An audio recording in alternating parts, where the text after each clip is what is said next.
evening, this one. And I know whatever questions you have, as usual, please, you have the question slip available here, pen available here, you can write and pass it on to us. And it'll be a pleasure.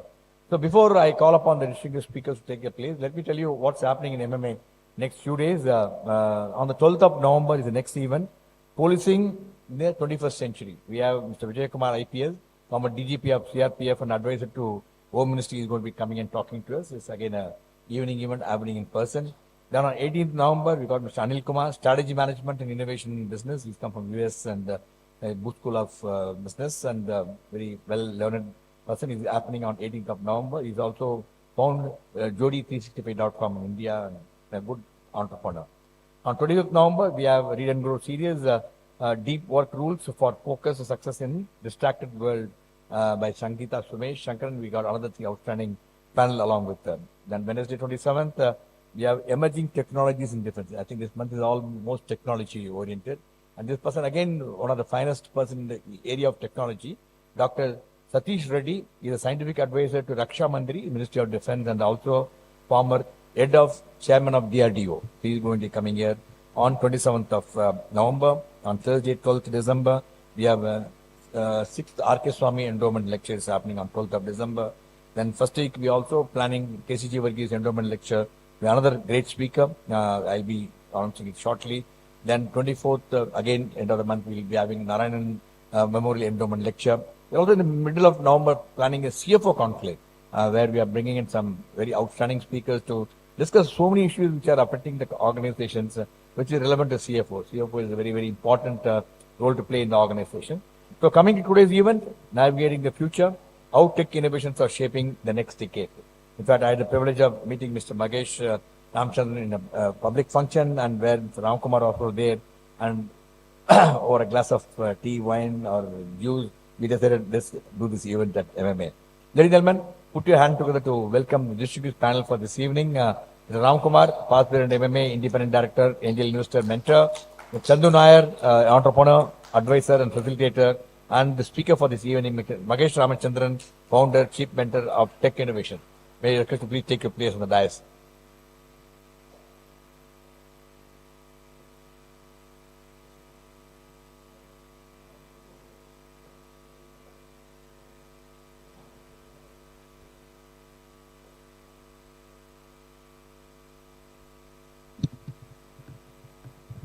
As mentioned to you, the format of the program this evening is I request Mr. Ramkumar to pass the MMA to deliver the formal welcome address. Thereafter, we'll formally introduce Mr. Chandu Nair and the speaker for this evening, Mahesh. It will be a conversation mode, and all the viewers watching this program, as usual, if you have any questions, the number flash on your screen. Send all your questions to us, which is relevant to the theme which is being discussed this evening. We collate all the questions and place it before the distinguished speakers. That the question could be addressed to any 3 of the distinguished panel who are on the stage. Now, Mr. Ramkumar doesn't need introduction. Most of you know them very well. The past president of MMA is independent director. May I have the AV, please?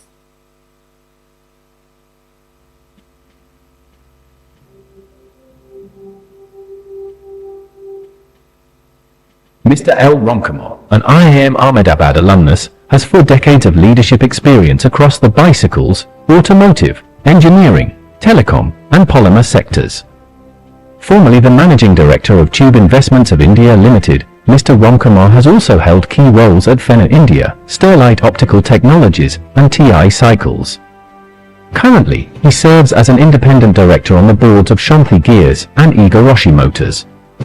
Mr. Ramkumar, a past president of the Madras Management Association, is known for his expertise in strategic planning, M&A, and building customer-focused teams. He was honored with the Loyola Alumni Award as Business Leader of the Year in 2018. I now request Ramkumar to deliver the welcome address and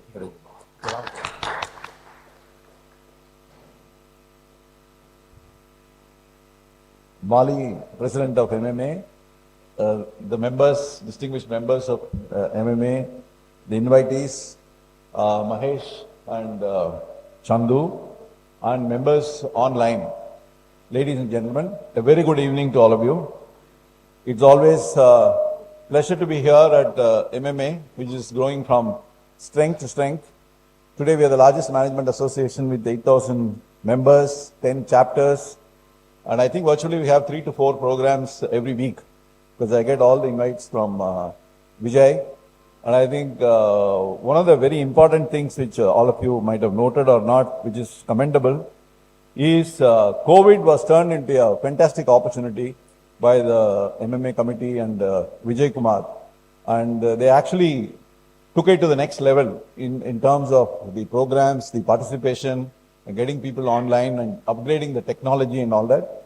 So I'm very happy to be here, to be part of this event. And I also think must congratulate MMA and Mahesh to think of this topic. Because normally we talk about technology, and there is so much happening in each technology that you don't have time for, each one is a half a day kind of a seminar.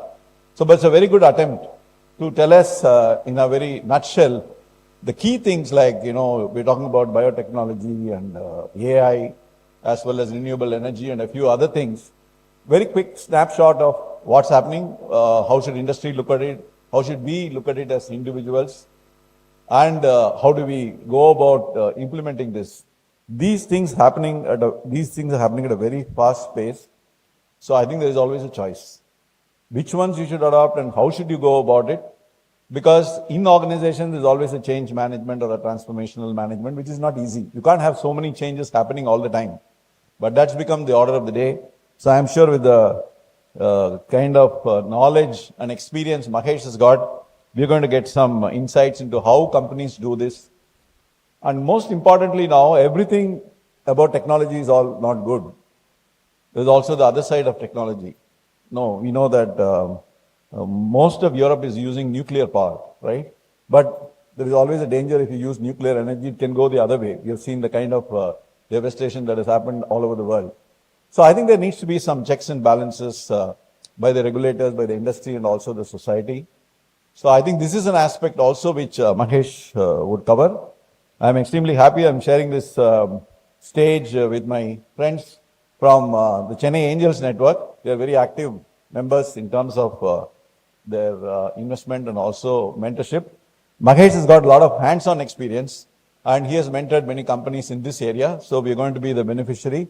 And you're going to have a very interesting chairman who is a serial entrepreneur, he's a journalist, and a person with a wide knowledge on various subjects, laced, of course, with wit and humor. I'm sure we'll hear Chandu doing this. I'm sure you're going to have a very good evening enjoying these discussions. Thank you very much.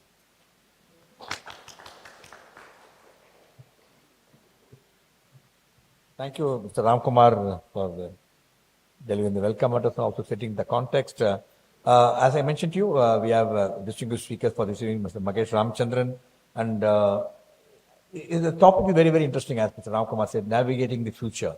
I always remember Albert Einstein said, why are you worried about future? Future anyway it comes, whether you like it or not.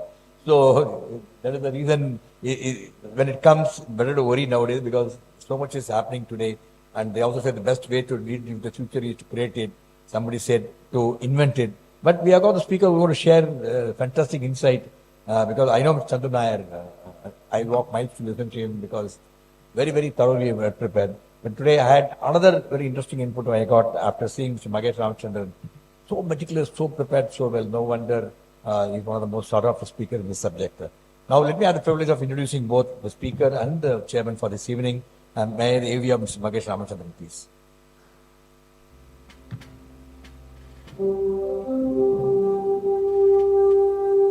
Mr. Mahesh Ramachandran is the founder and chief mentor of Tech Innovations, an investment platform for early-stage tech startups and trusted donations, which connects CSR donors with verified NGOs. He is a Leadership Council member of FinBlue, the FinTech Center of Excellence by the Government of India, and serves on the AICTE and Ministry of Education Innovation Cells Steering Committee. Mr. Mahesh also partners with the Pontac Cross-Border Innovation Fund, investing in over 100 startups across the UK and India. A Sloan Fellow from London Business School, he is a mentor and educator, teaching entrepreneurship at Korea University and ISB. Gentlemen, that is Mr. Mahesh for you. Let me have the AV of Mr. Chandru Nair, please.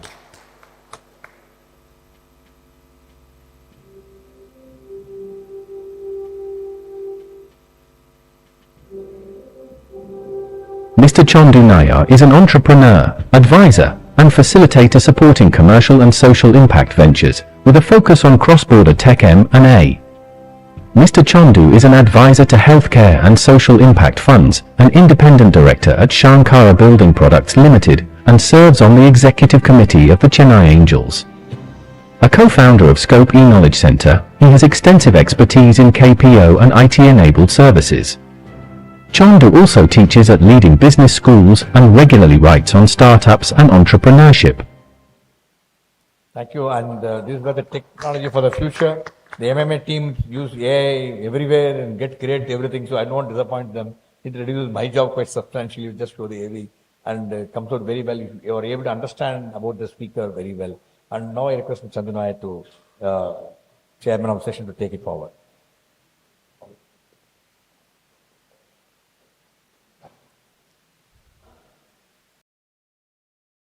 So one of the things that I wanted to actually go through is, today, when we wake up in the morning, I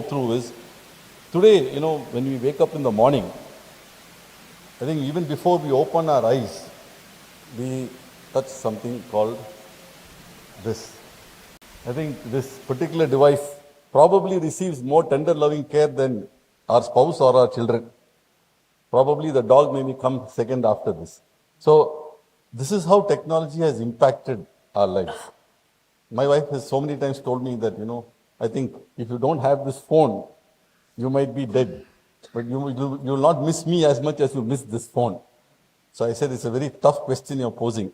But anyway, luckily for me, she's not here today. So I can say this boldly. So today, if you were to look at it, I want the next slide to come. Oh, I have to do it myself. Thank you. If you look at the morning, as soon as you wake up, like I said, you first look at this. But you look at every part of your life, there is technology impacting you. You start, if you look at, you look at your WhatsApp, there is telecommunication technology. Then, if you go into you take your slippers, there's new kinds of footwear with new materials. You go into the toilet, I don't want to talk about Arvind Kejriwal, but today there are smart toilets who tell you everything that's wrong with you. If you go into your car later on, the car is today perhaps more intelligent than you are. Then you touch your laptop. The laptop tells you things that, even your wife probably can't tell you. So you have all kinds of technologies all over the place. Now there are various things that are affecting us without our knowledge. If you take the home today, the home is pretty revolutionary in many ways. Today, when I go to shops, hardware shops, I was in Asian Paints many years ago. But today, if I look at the home today and compared to 30, 40 years ago, a home today can be remarkable. I've seen smart locks. I'm very scared of these smart locks, because I do not know how to open them. And many times I had this problem once with the smart access cards, with this finger thing. My fingerprint got spoiled. So for about 3-4 months, I actually couldn't use that fingerprint lock. Now you're a little worried when you go out with these smart homes. You don't know whether you'll be locked out from your own home. So you see these homes, they're very, very intelligent, sometimes too super intelligent. There are also many things that you don't know about. For example, you'll wonder why the fuss that people made when India went into space. But then you find out, when you look at it, that space tech has multiple impacts in all parts of your life. The clothes you wear, even the writing instruments, the kind of cars you drive. You look at even things like building turbines. You look at communication. You look at weather forecasting, climate change predictions. You look at even food processing, alarms. Almost every aspect of your life, space technology has an impact. So when we talk today about technology or technology innovations, it's not just that it's space and you can forget about it. Now you can understand why other countries didn't want India to be a leader or to become really prominent in space, because of the kind of impact it has on so many other fields. So that's the important point, that when you look at even nuclear, like what Ramkumar talked about, I think Oppenheimer had a very great vision for nuclear, that it will help in nuclear medicine. He didn't realize that the bigger impact would be on the bomb. But that's what he thought, So it's fascinating to see the impact that technology has on our lives. And then you look at the kind of innovations that have happened over the years, right from, of course, the fire, the first thing, then the wheel, which even today, a lot of people don't know that many things are developed because of the fact that horses could only go with a certain width. So even your railway track became that certain width, and therefore a lot of products today are designed with that width in mind. So things that were designed many years ago even continue to have an impact today. You see a lot of the innovations that have happened, there are so many things. We don't know what else can happen. But what is more fascinating than these innovations is also the pace of innovation as also the impact on productivity. I was very surprised to see that from 1760 to now, there has been a 30 times increase in our human productivity overall, because of these various innovations. And this slide from Business Insider tells you that the output per hour, how it has galloped from the time of 1760 till now. It's tremendous. But what is more interesting is also this, that if you take the time to reach mass adoption, which is 25% of the target segment, you will find that it is rapidly reduced. What took 68 years for aeroplanes took Pokemon Go only 19 days, but Arogya Setu beat it in 13 days. And now ChatGPT, in just about 2 months, has touched, when it launched last year, 100 million plus, and it's even more. So what you're seeing is not just the kind of innovations that are developing, but the pace at which these innovations are also being accepted and being used. What we have today, therefore, is a speaker who can help us understand what is happening with these innovations, what the future holds, how to navigate all of this. Now, one of the things I found when I was going through this for this today's session is a very interesting McKinsey report. And what is it that all of us in this room can consider doing? Mahesh, during his conversation with me, will talk about frameworks towards the end of the conversation. But this is something that I think people need to keep in mind, which is what's the kind of impact that it can have, the scale, the kind of maturity that the organization is at. And number three is how does it fit in with the organization? It also impacts individuals. Like when I joined, I don't know how many of you know, if I tell you some of the things, you'll understand how old I am. Because when I started teaching first, you had something called the cyclostyle. You had something called the overhead projector. Today, all that is a thing of the past. Many people, if I show those products, many people in this room may not understand what those products are. But you know how presentation technologies itself have evolved, though the content may not have changed. With that in mind, I will now ask us to think through, along with Mahesh, and let us start navigating the future. Over to you, Mahesh, for this conversation. Thank you very much. I just wanted to set a context.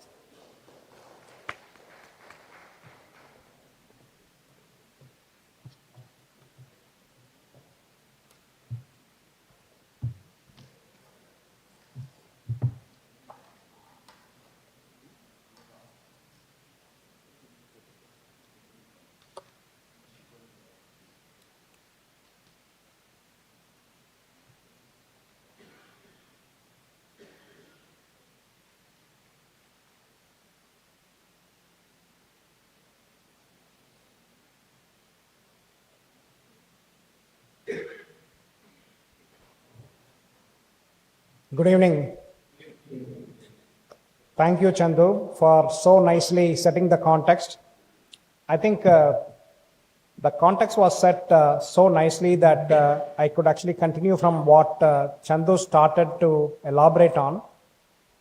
It is the pace of change and the velocity of change and how big the change is happening. So as Chandu rightly pointed out, we need to look at the past to know the future. So let me actually share some initial thoughts of some of the points that Chandu was articulating. If you look at this slide, it was advised to the lawyer of Henry Ford that he should not invest in Ford Motor Company because the horse is here to stay, but automobile is only a novelty. Later on, it so happened that $5,000 invested by the lawyer became $12.5 million. The point I'm trying to articulate is, how do you know whether a new technology or a product or service that is being introduced is a fad, or is it going to stay, or is it going to be changing the industry itself? And it was also mentioned, interestingly, about one particular thing. we tend to overestimate the effect of technology in the short run. The short run means somewhere around the 5 year or less, and the long run is more than that. What it happens is when a new technology emerges, there is often a hype around that technology and its potential. Take, for example, the AI. Initially, just after the release of the AI chatbots like ChatGPT, we had a very big kind of, I would say, euphoria, and Gartner calls it as the hype cycle. Some of you may have actually seen it. And what it means is the initial euphoria fades down, and then eventually it became what is called as the disappointment, and then it goes on to a plateau of productivity. And we need to understand when a technology gets introduced, what kind of hype it creates, and there is a disillusionment and then a plateau of productivity. And any prediction about the future is uncertain, and that's one thing that we can be certain about. Moving forward, one thing which I want to mention is also the context in which we are trying to understand. I think it was also mentioned by Group Captain that the best way to predict the future is to invent it, and it was mentioned by Alan Kay. Let's start with a framework to understand how do we make sense of all the technology that is happening. And Chandu correctly pointed out the time it took for certain technologies. He started from the 5000 BC, but let's start with the electricity, 46 years to reach 50 million users, telephone 25 years, smartphone under a decade. ChatGPT was much, much shorter, and for millions of users, it took only days. As leaders, we need to understand that this pace of change is rapidly shortening because of the digital adoption of technology. And we need to understand what is changing, and early adoption is no longer a luxury. If we wait too long, we might miss it out, or we may need to do the catch-up game. But how do we know which technology to adopt, which technology becomes a fad? And so let us understand the context in which we are operating and the technologies that are there and what could actually succeed, what could actually fail. And some companies that I would like Chandu to post me the question, and then I would actually take up some of the examples of companies that failed to adapt. So before we jump into the companies that fail to adapt, I think given the pace of innovation that's happening and the kind of rapidity at which they're being adopted by people, what can leaders and professionals in this room or anywhere figure out a framework in which to look at these tech innovations? What are the approach that they need to take in order to make sense of what's happening? It's a very important question. So how do I use a framework to know the way in which to identify the technology adoption and how to make sense of these technologies and make a clear adoption strategy or clear way in which we dismiss that technology as a fad? In order to do that, we need to actually look at some of the examples of what larger companies have actually done when it comes to adoption of technologies. For example, if you take the most important recent phenomena like the AI, there are larger companies, there are middle sector companies, there are smaller companies. Some of these companies that are adopting the AI technology are doing it consistently and are able to identify a use case. That means essentially we start with a strategic fit for the business. If it doesn't actually make sense for your business, it doesn't make sense to start adopting it. That's number one. Number two is if we are actually looking at the way in which the technology is evolving, has there been multiple iterations of this technology? or is it still in the infancy stage? And if you see a lot of interesting innovations, funding happening in a particular technology, and a lot of learned people, scientists, universities are putting a lot of R&D behind it, that means that technology is there to stay. And then the next thing is, if this technology is actually providing you a new business model, then it means that you need to consistently look at the process that you are going to adopt in order to change or adopt the new technology. And there will be some more examples as we speak. So there are a few steps in which we can actually say that a company can prepare itself to identify, and it's a framework for adopting a technology. There are more such frameworks which I will touch upon later in the presentation today. Now, Mahesh, there are a lot of smart people all over the world. There are a lot of smart people in this room who worked in large companies. But I've also seen that these smart people in large companies end up looking very dumb, right? And you'll find so many cases of what should I call egregious failures. Like you wanted to talk about companies that fail to adopt. There are so many companies who are household names. You know, even in India, when I was a kid, there was something called a Dunlop pillow. Now that neither the tire is there nor the pillow is there. So the company has kind of retired. So can you walk us through why these kind of supposedly smart people in these supposedly well-run companies fail to adopt? And can you give us some examples to illustrate what happened? That's a great question, Chandu. One of the challenges for great people is to accept that there is a disruption that is happening in the industry. I was just about to start with the case of Kodak.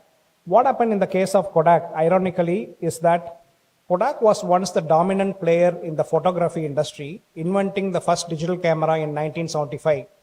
However, the people at the helm of affairs, very smart people, as Chandu would say, are very strong people in chemical technology and in film technology. And when they actually looked at the digital photography, they didn't give the importance it deserved because they saw that eating or cannibalizing their core business. So here comes the challenge. I am doing a business, I am very competent at this, and there is a new technology that is coming up, and it's in its infancy, it is not yet proven itself. Do I actually give out my core competence and try out the new technology, or do I continue to hold my fort and say, I am good at this and I will continue to be good at this, and what is coming up is not going to change? So the very smart people who are instrumental in the success of that company, because of their success and their historical evidence, they fail to spot the new emerging technology that is going to make this change. So actually, when we discussed it, you mentioned quite a few examples. Like you talked about, I think, Kodak, which 100-plus-year-old company which died. You talked about, I think, Blockbuster. You talked about, I think, Toys R Us. You talked about Nokia. So I think it's important for some of these people for the audience to understand what happens that companies can't discern the trend, number one. Number two, as a follow-up question, many times we are also very confused. What is a trend which is lasting? What is a fad? Okay, because very tough to make out. Sometimes when you first look at it, should I spend money on it? For example, we are all investors. We have all invested, for example, in SaaS companies. Now AI has come. Now SaaS companies are facing a challenge. How do I bring in AI, or should I create a completely new product which is AI first? So what exactly is it that you would give examples of technologies that actually turned out to be fads, and how does a professional or a company discern the difference between the two? Absolutely, Chandu. I think it's another important question. First, I'll start with some of the examples that Chandu started with, and then I will actually talk about the other part of the question. So we talked about Kodak and how it missed the digital camera. Most of you may not remember, but some of you may. There was a company called Blockbuster. It was in the video rental service. And if you have lived in US or UK or other parts of the world, you would have seen that they have this physical shop. with the video rental, with the VHS tapes, later on with the DVDs that were actually rented out. And interestingly, when Netflix started, it also started with the same kind of concept. And the video streaming was not that powerful then, but Netflix started to adopt this. And interestingly, Blockbuster had an opportunity to buy out Netflix for 50 million, but they did not choose to do so because they thought at that time the video streaming is not going to be real and it's not going to take off. But eventually it happened that Blockbuster filed for bankruptcy in 2010, and we know where Netflix is. Let's take another great example of Nokia. I was a big Nokia fan once, and I think most of us would have actually used Nokia. And before 2010, it was one of the most popular mobile phones we had. What Nokia missed out is the significance of smartphone and touchscreen technology. It focused instead of the feature phone. When Apple introduced the iPhone and later the Android followed soon, Nokia's market share plummeted. The company was eventually sold to Microsoft in 2014. And BlackBerry also failed to transition to touchscreen, and it was synonymous with the business phone. Most of us read our email in a BlackBerry. And like Nokia, BlackBerry was slow to adapt, and it was one of the greatest company from Canada, but it also stopped its movement into new technology and lost its relevance. Interestingly, another company that we should know of is the Xerox. The GUI, or the graphical user interface, was invented in the Xerox Palo Alto Research Center. They also actually invented Ethernet. They also invented things like the mouse. They have been extremely good in research, but they have not been able to commercialize most of it. There were a lot of companies that actually took those ideas and commercialized it. Then we have another great example of Yahoo. They missed the search engine and the social media revolution because it was once a very dominant search engine and listing directory. When Google became the leader, they had not been able to overcome the algorithm that Google had.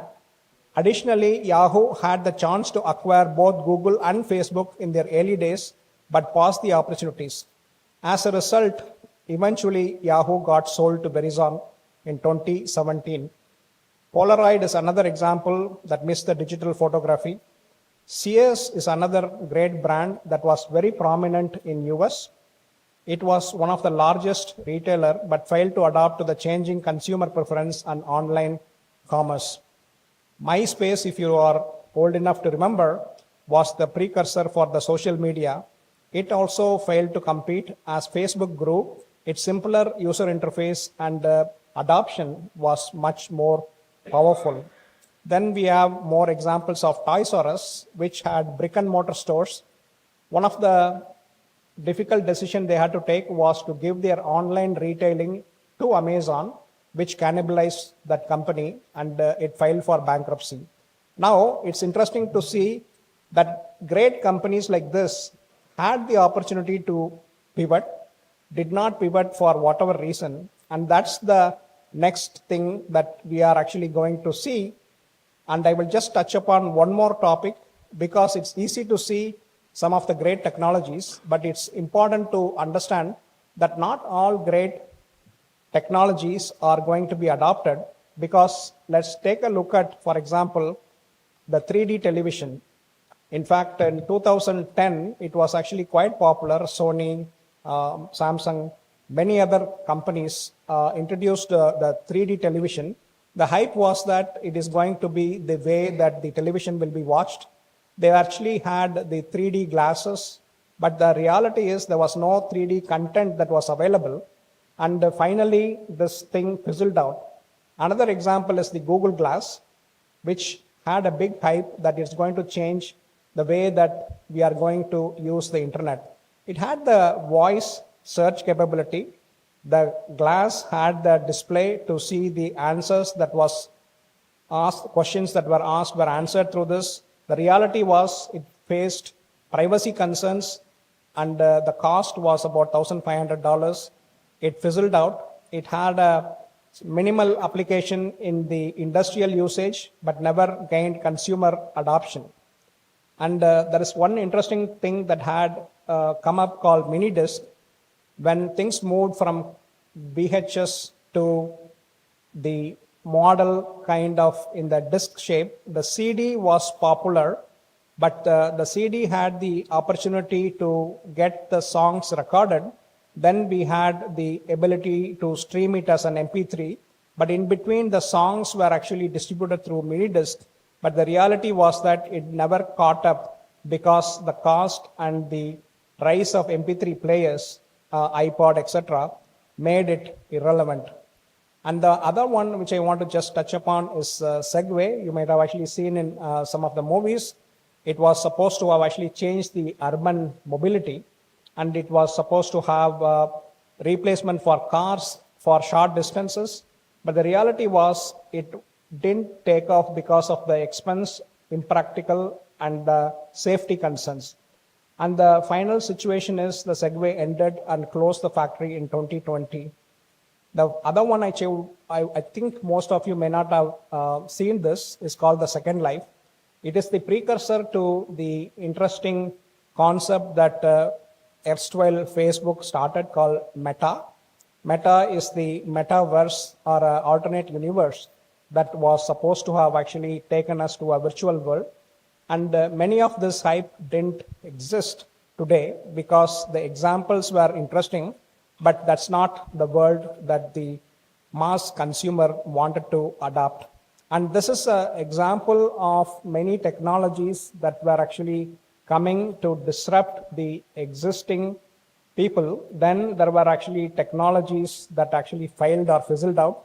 Now, the question that Chandu will naturally ask is, how do I know which technology to adopt, which technology is going to be fizzling out? And this is something in particular I will go in a greater detail at a later stage. But what is important is for us to keep an eye on what's happening in the market. And let me just allow Chandu to ask the next question and come back to this.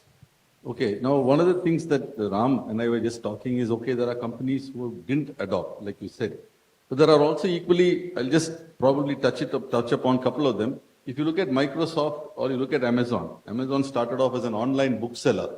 Today, if I were to ask to describe what Amazon is very tough to say what it is because the company has morphed. So much so, Jeff Bezos says every day is day zero for Amazon. The other one, which is also very interesting, is Microsoft, which was a very offline kind of player, but managed to go into cloud and very online and still morphing. So there are examples of companies who have also managed to stay ahead of the game. Correct? You can see Microsoft also playing a role in open AI, etc., etc. So there are interesting companies. So one of the things I want to follow on from this is, with all these kind of changes, okay, that are happening in technology, in this and the rapid pace of innovation, what has been the impact of recent technologies, and what are the issues that are arising because of this? Very good question, Chandu. I think while we have been discussing some classic examples of companies that failed and technologies that got adopted and became very mainstream, and then technologies that were irrelevant, I think what is interesting for us to understand the recent growth of open AI's ChatGPT and how different companies adopted a strategy to adopt OpenAI's ChatGPT or come with a competitive approach on that. So if you take the OpenAI's ChatGPT in a matter of months, created some revolution where what was supposed to be a very niche technology on natural language processing and generative AI has become the mainstream, and most of us started to see how it can shape the content creation, the ability to write code, or even customer support.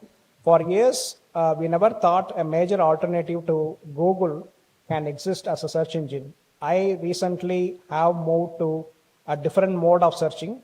I no longer use Google as the first protocol for search. But that has happened because the way the Google has been doing is to provide links to other contents that exist in the marketplace. And based on the ability of Google to index it, and provide a relevant content, I go to the first three links that it actually shows. But having said that, Google has now started to look at how they can actually compete with the OpenAI's ChatGPT. But as Chandu said correctly, the question is whether I will compete directly with ChatGPT or whether I will adopt it and work with ChatGPT. The strategy that was adopted by Google was that they will actually compete directly against it, and they attempted that through Bard, and now with Gemini. Bard was a failure, and Gemini is actually having limited success. They are having both Gemini and the conventional search in the same page.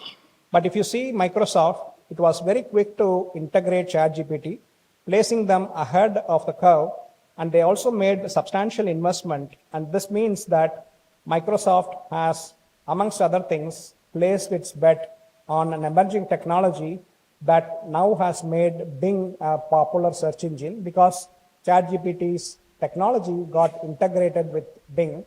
And today, if you happen to use Bing, you will actually see much better results compared to how it was before. And of course, there are a lot of pitfalls of technology which I will talk about, but this is actually a bigger topic on its own. But I'll wait for Chandu to ask the next question. So one thing which just to add to what Mahesh said, one of the things I was just reading is people are saying that AI is more for the youngsters and that the older folks have not much of a role to play.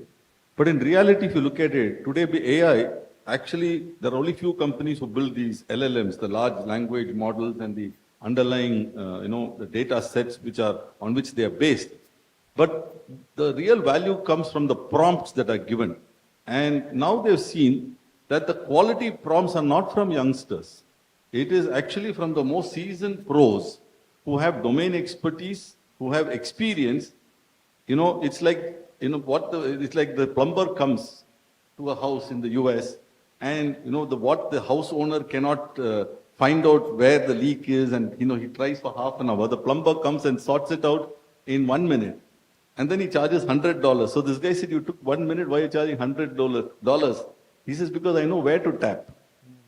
So I think same thing is happening with respect to AI or these new technologies. I think the older guys, whoever you think is older here, actually don't have cause to fear. Because our old saying, Mahesh will bear me, a fool with a tool is still a fool. So I think it is useful for a lot of the people who are more seasoned not to get worried about these new technologies, but to actually see how they can adapt it. Now, Mahesh did talk about the ill effects of technologies. One of the things that Supreme Court Justice Gavai recently pointed out at a medical conference is, if you're using AI or you're using a robot to do a surgery and something goes wrong, who is responsible?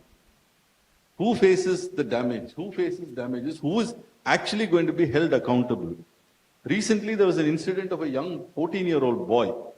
His best friend was an AI-generated chatbot. He committed suicide based on his conversation with the chatbot. Who should be held liable? Is it the company which created the chatbot? Who exactly is accountable? So, Mahesh, just point us through some of these issues. Very good points, Chandu. I think the first part of it is what is called prompt engineering. And if you are old enough to remember the Tamil movie called Thiruvilayadal, there used to be a dialogue between Nagesh and Shivaji. And Nagesh used to say, I only know how to ask questions. And now if he is alive, he would actually be called a prompt engineer because that's what the most important skill is.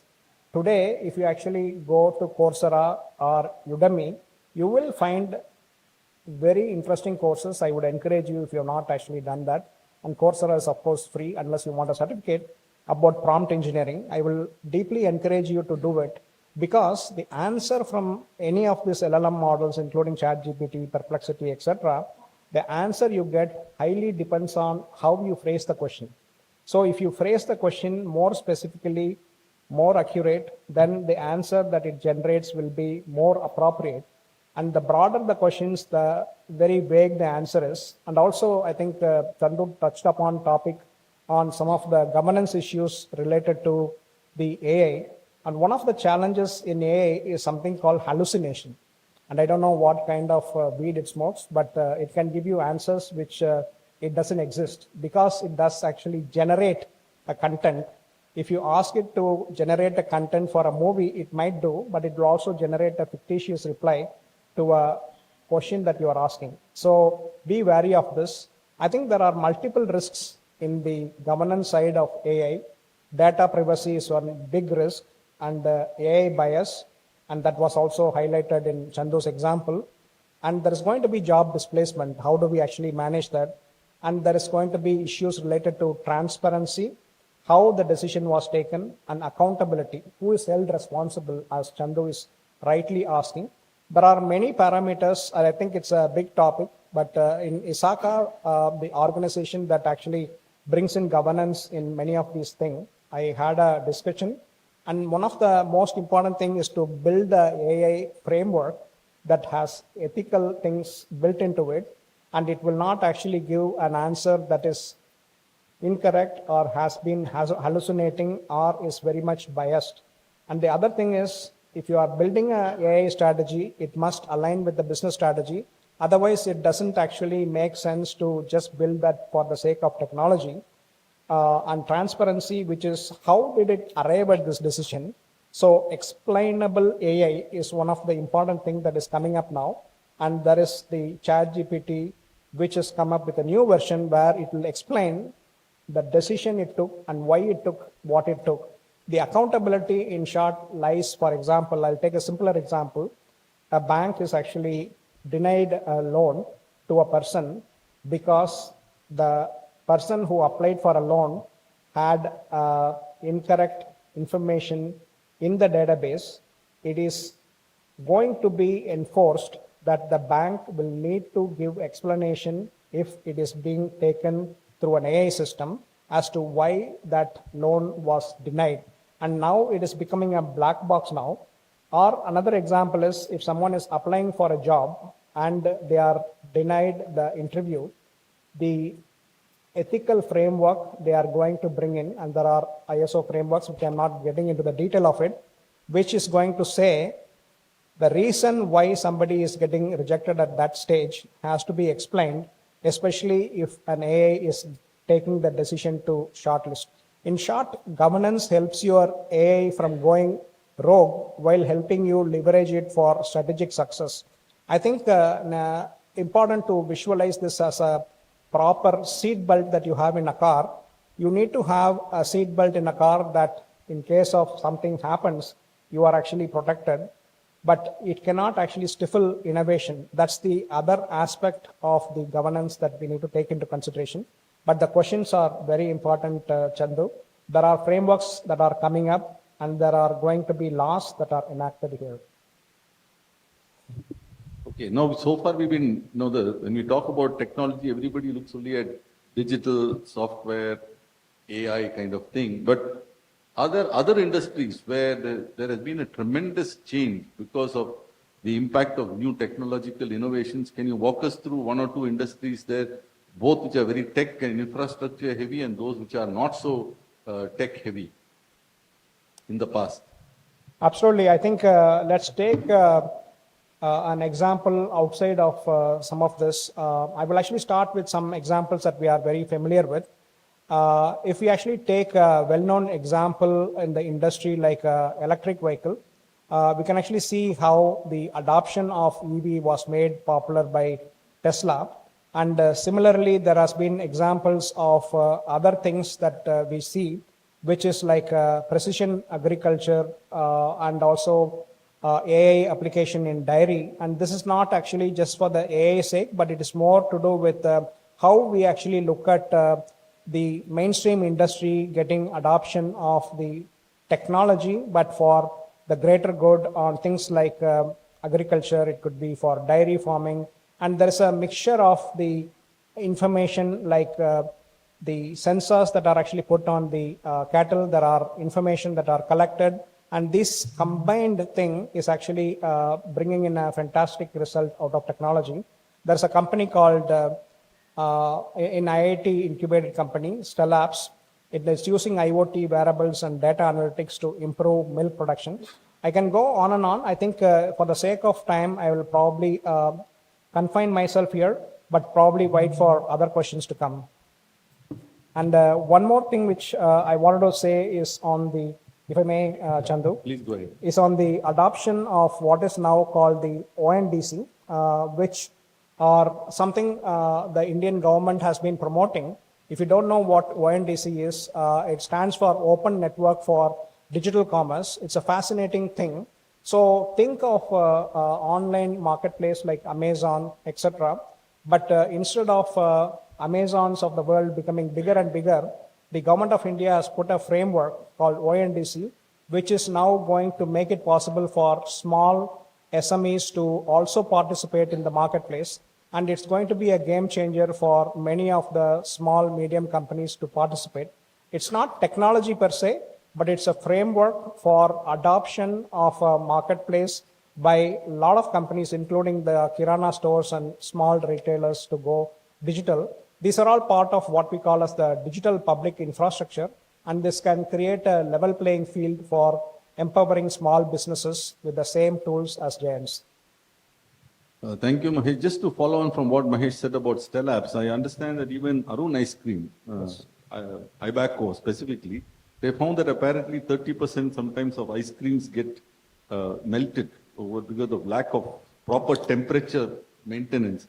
So in order to ensure the right temperature in the freezer, they actually worked with a company I think called Nimble Wireless out of Chennai to make sure that the temperature even through the night is maintained at a particular thing, so that ice cream, if you know, if it unfreezes and refreezes, it no longer tastes like ice cream. It tastes like some lump and mass. So even at a very ordinary level, the next time you're having a softy cone, please remember that there's a lot of technology which ensures that you get a very soft ice cream. Now, one of the industries which impacts us, which seems to have a lot of technology, but you haven't talked about it, is healthcare. Mm-hmm. And there's so many things happening there. Can you just tell us what exactly is one of the largest industries in the US? The healthcare business is bigger than India's GDP. So what exactly is happening there? Great question, Chandu. I think some of you might have actually seen that the Arvind Eye Care, which is one of the largest not-for-profit organization, which does a lot of cataract surgery, they have millions of the information about patient's eye, and they have actually taken that information and done a regression test, and which was used by Google to do a correlation analysis from the retina scan, which actually now diagnoses things like cancer. Does this person have a propensity to get cancer? But it can also say with 80% accuracy whether the person is a male or female, what age that person could potentially be. So just from a retina scan, it is going to be possible for the technology to be able to diagnose a lot of other illnesses. This is another example of how the healthcare industry is getting very much disrupted. And this is possible because the millions of regressions that technology can actually run and the machine learning that it can come up with. Another example is the telemedicine in AI and healthcare. There's a company called Curie.ai. This company, for example, analyzes medical images, aids diagnosis, and it can actually provide a lot of information about the detection and the early detection of lung cancer, tuberculosis, etc. You can actually check it out. What is going to be interesting is when this is actually coming up more and more, you would actually see a very interesting twist in the legislation. Let's say, for example, it is not going to be a surprise. Let's say in 2030, a law is enacted to say only a radiologist can actually certify somebody has got a particular thing, but it may also be mandated that an AI software further gives a second opinion. And that's actually the level of sophistication that we are actually getting there. If I just follow this with one more thing which was asked by Chandu, just following on Chandu. Evaluating the new technologies, one of the things that you need to do is to assess the problem it solves. If it doesn't solve a problem, but it's for the technology's sake, it doesn't make sense to follow that up, right? So we need to have very good clarity on the business case while evaluating new technology. Look for early adopters, and are they actually good organizations? Consider the ecosystem and infrastructure. Does it require a significant change in the hardware or infrastructure. The other thing that I would actually say is to evaluate the network effect. It's a very big topic, but the network effect, if you want to know more about it, search for NFX Network Bible. It talks about various type of network effects, which means if I have a customer who is actually also using it, the same technology or product, there is going to be a further use of that. There are different examples of that, whether the more the users, the more the buyers, the more the sellers. Amazon is an example. And you can also actually go to nfx.com to see that's one investment company that only invest in network effect creating company. And another one is the scalability and accessibility. Does this technology scale? Can it create this kind of a broad user base? And what kind of regulatory and monitoring mechanism is going to be there? Does the society accept this? In spite of all the technology hype, does it allow you to have a very good societal acceptance and follow the funding and talent? If the investors are following it, it is a good indication that this company has got a propensity to grow. And look at the consumer behavior and trends. Does it align with the customer behavior? That's another thing. So I will also be happy to go into the detail of it, but you get a gist of how do you evaluate new technologies and watch for iterations and improvements, as I mentioned, and gauge the horizon. It may be too early to adopt. You can do also wait and watch. Great. Now, to follow on this question, one of the key things in technology is also knowing when to pivot. We saw that Kodak didn't do it, Nokia didn't do it, but somebody like even Google didn't do it. But if you look at Microsoft, as you said, integrated OpenAI very fast. Now, what kind of framework, therefore, can businesses and professionals use? And especially when you look at the business model, because finally you have to follow the money, as you rightly said.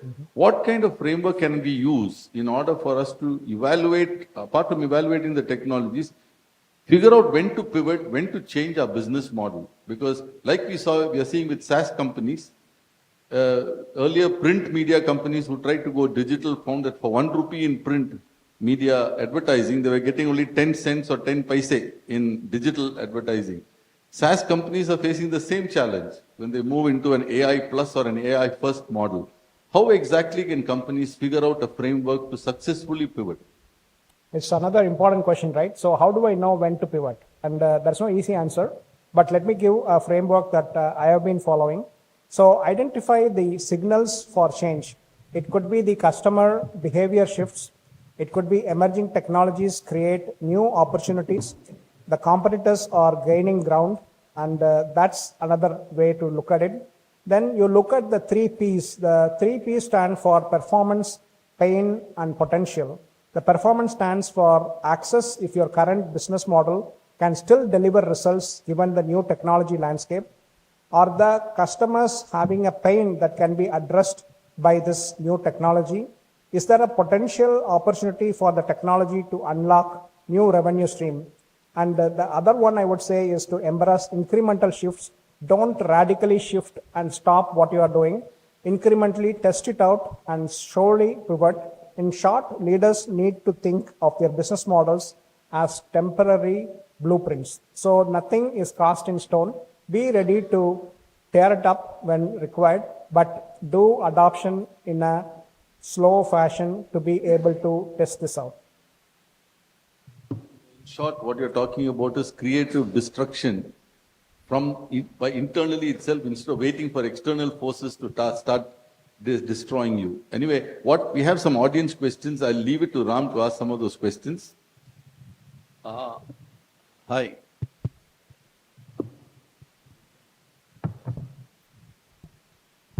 Yeah.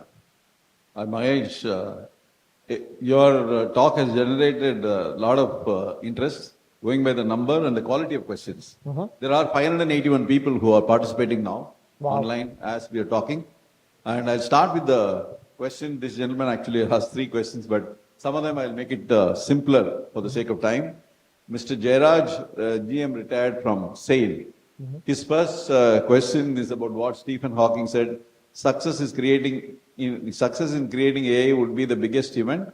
Unfortunately, it might be the last unless we learn how to avoid the risk. What do you think about this? This is the first question. So I'll tell you one by one so it's easier to handle. Sure. I think Stephen Hawking is a great person, and I think we need to respect what he says.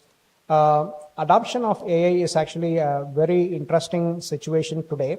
I think as we stand today, the AI that we know of is only at the cusp of growth. I think we have not actually seen the potential of the AI, but we are seeing a lot of funding going there, which means essentially there is not enough business case for many companies to shift to AI. And those who are making money in AI are more like the people who are actually selling the tools to do the gold digging. So the NVIDIAs of the world and the data centers of the world are starting to actually put a lot of efforts there. But the classic question here is it going to change potentially for the good, or is it going to be another one which we will actually find that it's going to disrupt a lot of things and create negative kind of economic impact? It's very difficult to say at the least, but I personally feel that it's for the greater good. Thank you. Next is a very interesting question. The technologies like AI and blockchain require a lot of power. They are power guzzlers. On the one hand, we talk about carbon neutrality, and then we also are thinking that these will grow. How do you see the challenge being handled going forward? That's another great question. I think it is actually a fact that for the amount of kind of power guzzling that happens today, I think the entire electric generation in US is not adequate, and the amount of fossil fuels it's going to burn is going to be phenomenal. Unless we come up with a fantastic disruption in the energy generation or in the algorithm that is being used to crunch the data that is being thrown at it, especially the GPUs, it is going to be a challenge. And I feel like as a collective responsibility, we have a problem there. Yeah, Yuvraj of Chennai is asking what changes can we expect in the job market due to tech-driven automation? How should individuals and businesses get prepared for this? Very good question. I think it's one of the important questions that we need to understand. And if some of you know, there is a book called What Do You Do When Machines Do Everything? If you haven't read it, have a look at it. And it's a very good point to understand what kind of jobs are going to be staying, what kind of jobs are going to be disrupted. Any desk job, any job that has actually required some amount of back office crunching, etc., is at risk. And it doesn't mean that a carpenter or a plumber is going to be left out. That's a different topic. But for those like accountants, for those like a radiologist, for those who are actually writing stories in a film script, etc., are going to be disrupted in a big way. So what do? I need to actually understand how to use the tools that are actually available today to make myself productive. So I can become 10x productive by learning the skills that can actually give me. Otherwise, I'm going to be irrelevant. So it is better to come on the other side of the table and learn the skills, especially like the prompt engineering, or especially the skills that can help you to use the tool to make your work very productive. That's very, very important. Mahesh, I think it's a good time for us to go into that question of what are the kind of skills and capabilities but both organizations and individuals need to develop. The technology literacy, for example, that we talked about.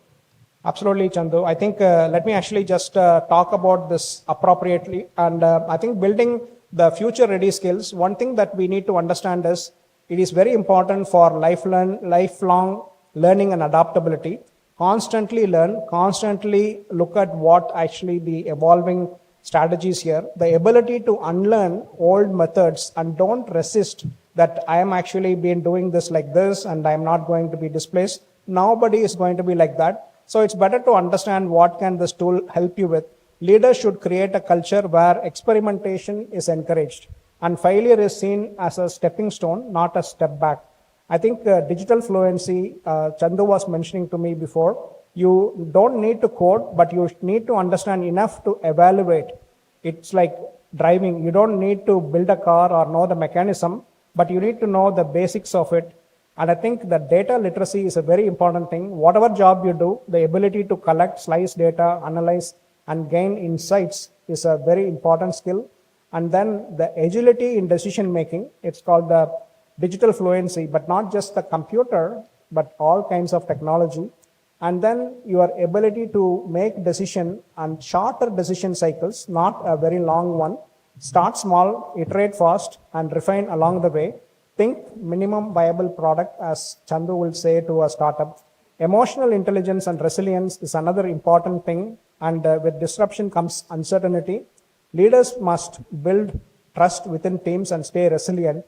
Human literacy, understanding how humans think and be able to make use of that is important. The future will be uncertain, but the ability to learn, adapt, and lead with empathy will always be in demand. Yeah, very good. Thank you, Mahesh. There's an interesting question from Archana from Bangalore. How do you think data privacy and security regulations would evolve in the coming years? What role do you think companies should play in safeguarding their user data? Another important area, I think those who are actually familiar with Data Protection Act and different companies, different countries adopt different strategies. But India has taken a very interesting approach. Here we are actually going for a consent artifact. So rather than me saying I will put security and build a lot of security around my data, that's also important. But it's also important to say, how do I actually have the ability to give consent and revoke consent? One simpler example could be your account aggregator framework. Earlier, I need to give all my bank statements to a lender or to anyone who I need to, but now you don't have to do this. You have a framework called account aggregator. You give a consent, and that consent can be revoked at your will, which means this is going to be a consent-based data privacy solution. So you are at control, you are at the middle of it. So you give control, you take control back, and that's the direction that the government wants to go. Yeah, thank you. This is another very interesting question from Monish from Nungambakam. As an investor and mentor, what are some of the main challenges tech startups face when scaling up? What qualities do you look for in startups that aim for long-term impact? Long-term? Impact. Chandu, I think as a great mentor and investor in startups, I will let you have the first level of answer. I think some of the questions you already talked about, first and foremost, if you look at Steve Blank's definition of what a startup is, it's a temporary organization designed to look for a repeatable and scalable business model. So I think you have to answer the question of what exactly is the business model. It is how you create value, how you deliver value, and how you capture value. I think first those three foundational blocks need to be understood. Irrespective of whatever technology it is, finally it is about show me the money. Okay, so that's the first thing I need you to understand. That can you show me the way by which you'll create, deliver, and capture value? Which means you should know who you're making it for and what your purpose in making that is. The second we're talking about is a repeatable and scalable business model, which means it's not just one time. Okay, it also needs to be something that happens again and again. There's no point me buying once and then forgetting about it without me having a repeatable model in that sense. Scalable because there's no point building something unless you're a Lamborghini which makes 200 cars but sells it for several crores, whatever. You're actually building something which has got a sizable market of some sort. So I think if these foundational blocks, irrespective of technology, are not understood, the startup doesn't have a chance in hell. Now the second thing is that particular product or offering unique? Is it differentiated? And is it something that existing or prospective customers will choose over existing alternatives? A lot of people don't take into account competitive landscape. Like you talked about Segway, very important. There are other methods of personal transportation. Segway somehow needed to develop an alternate, completely different ecosystem. And that's why you found that Segway, could not make it. In fact, very tragically, the Segway founder fell off a cliff riding a Segway. So it's that kind of tells you what happens, that when you go too much to the edge of the cliff with respect to technology, So I think we'll leave it at this for now, but I think that at least gives a basis for any startup to know what to do. Absolutely. There is another interesting question from Sweta in Chennai, which is about what role do you think technology innovations are playing in bridging the societal divides for healthcare, access to education, or financial inclusion? How does it help is the question. Yeah, very important question. I think the end of all of this is how do we actually have a society which is inclusive and has a greater prosperity together, right? So the technology does actually play a very big role in making education, healthcare, and financial services affordable and reachable across people. For example, one of the companies that I'm involved in has got the financial inclusion across 30,000 villages in India. It is absolutely not possible unless we have the technology enabled for this. For example, the kind of infrastructure that we have in a country like India, I am proud to say that we are better showcase for the rest of the world to follow, whether it's the identity through the Aadhaar or it's the UPI for the money transfer at a very, very cost-effective manner. And if you take education, it is going to be possible. For example, a company called Vidyakul, it's not only focusing on the people who are going for IIT and IIMs, which is also important, but they are actually making it possible for them to learn from their mobile phone in their vernacular language at their pace, at their home, which is very affordable. And these are examples of how education, financial services are making it possible to have an inclusive society. And I can give a lot more examples in healthcare because technology makes things possible, affordable because of the scale it actually creates, which was linked to the previous question. And that's a very important function of technology. Thank you. This, I think you touched in your talk a little bit, but if there anything specific you want to say about this, with advancements in AI and biotechnology, what ethical considerations should entrepreneurs and investors keep on top of the mind? How can we ensure these innovations are used responsibly? This is from Arjun Yes. Pondicherry. A very important question. So there is a paper on AI governance which you can actually read from ISACA. There are ISO papers and there are legislation in different countries at different stages. So what it actually talks about is actually about the consent, first of all, on the data that is being used for training. And if the data is being used for getting the training, it should not have any bias. For example, if it actually discriminate about any person on recruitment or actually on sanctioning loan, then it has to be identified and the data has to be corrected accordingly so that there is no discrimination on any of these functionality, whether it's by sex or by any other activity. And that's one of the basic premises, the data. The second one is actually about the privacy and the information flow, and that can be a larger topic. I talked about AI governance before. Please refer to the AI governance topic in ISACA. There is a lot of interesting information on that as well. Thank you, Mahesh. One last question. This many people have asked. I'm just summarizing that. Is what do you think government will do in terms of regulations as well as any other policy for encouraging technology adoption, both going forward, especially in India, and maybe overseas also? If you know what people are doing, probably that will follow here. Yeah, that's actually a wider question. I think the government is actually trying to encourage the adoption of technology.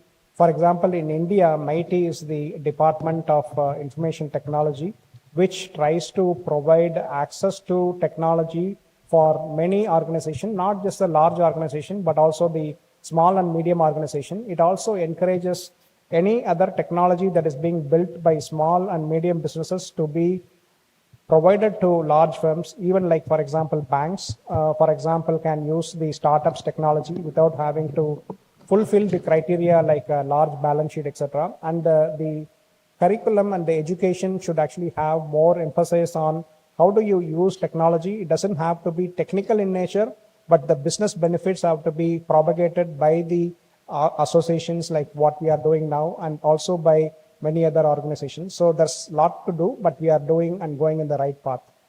Mahesh, I have a question which is for generally about India.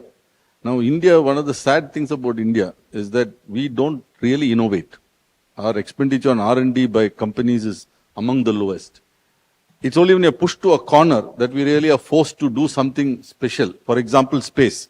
there were sanctions on us, so we had to innovate, and therefore we see a lot of very interesting things happen in space, little bit in nuclear, because again, of the same reason. But left to ourselves, we missed the internet bus. We didn't really do anything much. A lot of telecommunications, we haven't innovated.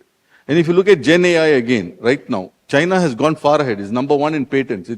It's several miles ahead of the US. It's got 30,000 patents out of the 50,000 in the world, with the US being second at 6,000 plus. India is barely got less than 1,000 or 1,200 in that case. Why is India repeatedly missing the technology bus? Why are we still consumers, not innovators and creators? Yes, that's an interesting observation. I think when it comes to innovation, India has a very interesting take on this. This my understanding. India is good at frugal innovation. That means how do I actually innovate using very little resources? This is also because the kind of capital that is available for some of the Western countries or some of the support that the government gives in certain countries like China are not accessible to India. So what we end up doing is to be able to create innovation within the limited resources that we have, but the number of patents and the number of other kind of things that we can actually do can substantially increase because we are not now actually filing for patents or actually doing the activities that are related to this because the process is very cumbersome. I think the visibility of the innovation that is happening here is also not seen to the level, and hence the patents are not captured. The other activity that we tend to do is we like to provide services rather than products or platform. This is basically because it's easier to be able to bill, and we have actually grown like that in the early days of the IT growth. And I think now there is companies that are actually starting to do this, but it's a longer investment cycle. And hence, I think we need to have more risk capital to be able to support that. Thank you, Mahesh. Thank you, Ram. I think we have had a very interesting discussion thanks to your active participation. I think we'll just quickly sum up what we have heard from Mahesh is lots of great things are happening, lots of innovations are happening, lots of technology changes are happening. We have seen examples of great companies faltering. We have also seen examples of companies that are doing phenomenally well. And I think Mahesh has a couple of quick takeaways. So let's wait for him to give those quick takeaways, which is really, I think for India and for professionals like us, however smart we are, there is always somebody smarter, waiting and more hungrier. So we have always got to be understanding that, look, if we don't destroy ourselves first, there is somebody else outside waiting to eat our lunch. So whether you're a lion or a gazelle, when the sun comes up in the morning, you got to start running. Otherwise, you will be lunch or you will have lunch. One of the two options. So I think with this small closing remark, let me hand it over back to Group Captain Vijay Kumar. Mahesh, request you to join us. Thank you so much. Thank you, Chandu. I think the subject, I think by the time you step out of this hall, the technology must have changed actually. So that is the way things are changing, and we really want to bring this so that we get great insight to large number of viewers watching, students, Just one members. one thing, if I can add. I think it's a very vast subject and also something which is contemporary, on which I think many of us had to learn many things. Let's congratulate and give a big hand to Mahesh for, I think the biggest challenge we gave him was to do it in such a short time. I'm sure each of them is a topic for half a day. And thank you very much, Mahesh. Thank you, large number of viewers for all your questions. Now I request all the dignity to step forward, except a moment. Now our committee members, Mr. Ramesh Babu and Sundaram, to join us on stage.